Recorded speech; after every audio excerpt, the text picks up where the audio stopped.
दिनै मुलुगनां आबहावा सान।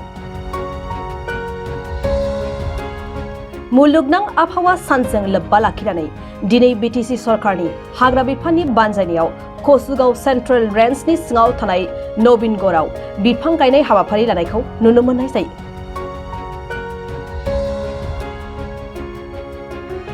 बे हाबाफारियाव बिटिसि सरकारनि हाग्रा बिफाननि CISD जों लोगोसे बिटिआरनि हाग्रा बिफाननि मावफुं सोद्रोमा रनजित बसुमतारी, MLA जिरन बसुमतारी, मावफुं सोद्रोमा विल्सन हासदा बिथांमोनजों लोगोसे हाग्रा बिफाननि गोबां मावथिफोर आरो ओनसोलनि गोबां सानसुमै रायजो राजाफोर फरायसाफोरखौबो बाहागो लानानै बिफां गायनायखौ नुनो मोननाय जायो।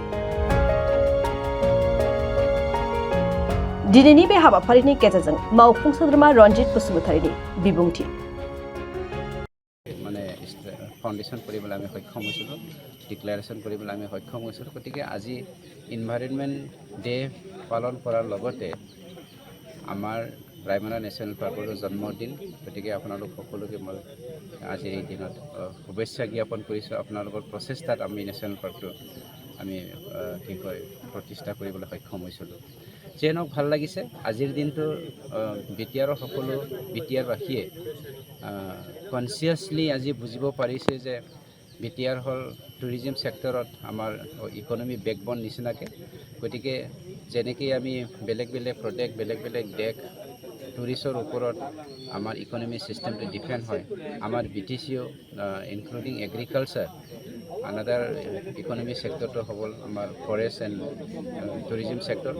গতিকে আজিৰ আপোনালোকৰ এই আমাৰ যি প্ৰগ্ৰাম, এই প্ৰগ্ৰামৰ দ্বাৰা আপোনালোকৰ মাধ্যমৰ যোগেদি মই এটা মেছেজ দিব বিচাৰিছোঁ বিটিআৰবাসী, অসমবাসী, আমাৰ পৃথিৱীবাসী যে আমি কোনো পধ্যে কোনো ক্ষেত্ৰতে আমি পিছ পৰি থকা নাই। আমি এনভাইৰনমেণ্টটো বা নেচাৰটো ৰক্ষা কৰাৰ কাৰণে আমিও সদায় প্ৰস্তুত আৰু সেইটো এটা আজিৰ দিনটো এটা আছে।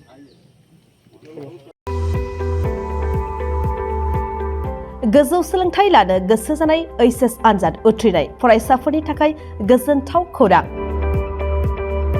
जारागुरिनि गोविंद बसुमतारी कलेजाव BSAT सेमेस्टारनि थाखाय फरायसाफोरनि मुं थिसननाया सोलिगासिनो। 2024-25 सोलोंथाइ बोसोरनि थाखाय BSAT सेमेस्टारनि मुं थिसननाया सोलिगासिनो दं गोविंद बसुमतारी कलेजाव। बडलेण्ड मुलुगसोलोंसालिजों गनायथि जानाय क'क्राझार जिल्लानि गसाइगाव महकुमानि सिङाव थानाय जारागुरिनि गोविंद बसुमतारी कलेजा फरायसाफोरनि थाखाय एसेल' फिसावनो फरायसाफोरनि थाखाय मुं थिसननाय खाबु लानानै फैदों। गिबि मुं थिसनगोन 100 फरायसाफोरनि थाखाय माखासे स्पेशल अफारजों लोगोसे गुबुन गुबुन रोखोमनि बेसेन होनाङै क्लासफोर जेरै spoken English, self defence, computer कर्सनि खाबुजों लोगोसे फरायसाफोरनि कलेजाव थांलाय फैलायनि थाखाय बेसेन होनाङै बास सिबिथायनि खाबु होनाय जायो। गोविंद बसुमतारी कलेजा फरायसाफोरा गावनि गोसो बायदियै साबजेक्टफोरखौ सायख'नानै लानो हागोन।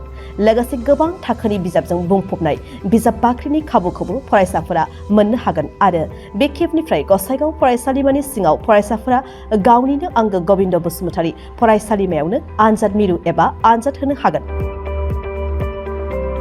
बेनिखायनो गोदानै HS आनजाद उथ्रिनाय फरायसाफोरा गोविंद बसुमतारी फरायसालिमायाव बाङाय बेसेनावनो एडमिशन लानानै गोबां खाबुफोरजों गोजौ आरो गोग्गो सोलोंथाइनि खाबुखौ लादो।